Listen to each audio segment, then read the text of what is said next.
আন্তর্জাতিক টি-20তে অভিষেক রিপন মণ্ডলের তবে ক্যাপটা পাওয়া হয়নি। সাধারণত কোনো ক্রিকেটারের যখন ডেবিউ হয় তখন দলের অন্যান্য সদস্যদের মধ্যে যে কোনো একজন তাকে একটা ক্যাপ উপহার দেন। এক্ষেত্রে ভিন্নতা ঘটেছে, কারণটা আসলে কি? না, এর কারণ হচ্ছে রিপন যেহেতু এর আগে বাংলাদেশের হয়ে টি-20 খেলেছেন, আন্তর্জাতিক টি-20 যেটা আমরা বুঝি সেটা এখন হয় কি এশিয়ান গেমসের ম্যাচগুলোকেও আইসিসি আন্তর্জাতিক টি-20-র মর্যাদা দেয়। এই কারণে রিপন যেহেতু বাংলাদেশের হয়ে আগে চীনে এশিয়ান গেমস খেলেছেন, এজন্যই তার নামের সঙ্গে আন্তর্জাতিক টি-20 ম্যাচ রয়েছে, এজন্যই তাকে ক্যাপটা দেওয়া হয় নাই। যেহেতু আপনি যেটা বলছিলেন যে এটা সব দেশেরই একটা কালচার, যে প্রথম যখন জাতীয় দলের হয়ে কোনো ক্রিকেটার খেলতে নামেন আন্তর্জাতিক ম্যাচ তার দেশের হয়ে, তখন তাকে একটা স্মরণীয় ক্যাপ দেওয়া হয়। ওই ক্যাপ রিপনের কাছে হয়তো আগে থেকে আছেন, এজন্য আজকে আর আনুষ্ঠানিকভাবে কোনো ক্যাপ দেওয়া হয় নাই। তো সব মিলিয়ে সিনিয়র ক্যারিয়ারে রিপনের অভিষেক। এর আগে যেটা খেলেছিলেন ওটা অনূর্ধ্ব-23 পর্যায়ে ছিল চীনে এশিয়ান গেমসে। সব মিলিয়ে আশা করব যে রিপন তার অভিষেকটা রাঙাবেন। 72 ঘন্টা ময়েশ্চার লক সমৃদ্ধ লিলি বডি ওয়াশ, শিয়া বাটারের গুডনেস স্কিন রিপেয়ার করে রাখে সফট ও গ্লোয়িং। আমি একটু আপনার কাছে শুনতে চাইবো বাংলাদেশের পেস বোলিং অ্যাটাক নিয়ে। তানজিম সাকিব, রিপন, শরীফুল। তানজিম সাকিব, রিপন, শরীফুল এই তিনজন এই ম্যাচটা খেলছেন। আপনি যদি দেখেন যে রিপনের মূল শক্তিমত্তা কিন্তু ইয়র্কার বা নতুন বলে তিনি সুইং আদায় করতে পারেন। তানজিম সাকিব অনেকখানি হিট অ্যান্ড ডেক বোলার। অন্যদিকে শরীফুল ওয়ানডেতে যেভাবে বল করেছেন, আমরা দেখেছি যে প্রায় 114টা ডেলিভারি তার ডট ছিল, 19 ওভার বলতে গেলে তিনি রানই দেননি। ফর্মে আছেন, সেই ফর্মটাই বাংলাদেশ কাজে লাগানোর চেষ্টা করছে। স্পিন ডিপার্টমেন্টে নাসুমকে আজকে সুযোগ দেওয়া হয়নি। শেখ মাহেদি আছেন, রিশাদ আছেন, ভ্যারিয়েশন আছে বাংলাদেশের বোলিং লাইন আপে।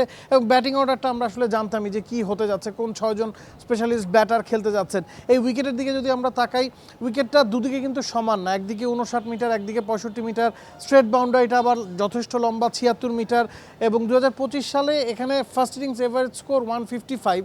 তবে ইট লুকস লাইক আ বেল্টার, এবং মনে হচ্ছে যে 155 করলে আপনার হবে না, অন্তত 170-এর ওপরে রান করা প্রয়োজন এই মাঠে জিততে হলে নিউজিল্যান্ডকে, যেহেতু তারা টস হেরে আগে ব্যাটিং করছে।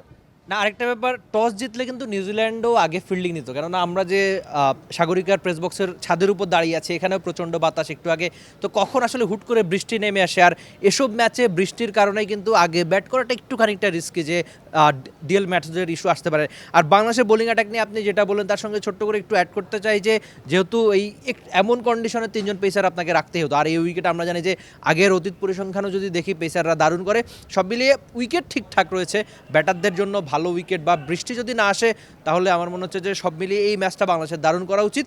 আর নিউজিল্যান্ড দল নিয়ে যদি আপনার কাছে কোনো আপডেট থাকে নাবিল কেসার। টম লেথাম ইঞ্জুরির কারণে ছিটকে গেছেন, গতকালকে টোতে ইঞ্জুরিতে পড়েছিলেন, এবং তখনই বোঝা গেছে যে এই ম্যাচটা অন্তত তিনি খেলতে পারছেন না। তবে বাকি 2 ম্যাচে ফিরতে পারেন, সেটা নিউজিল্যান্ডের জন্য একটা সুখবর।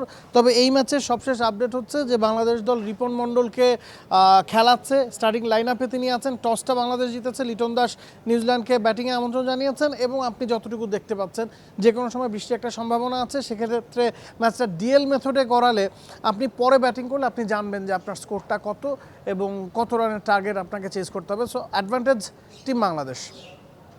For more updates, subscribe to our YouTube channel and click on the bell icon. Follow us on Facebook and Instagram.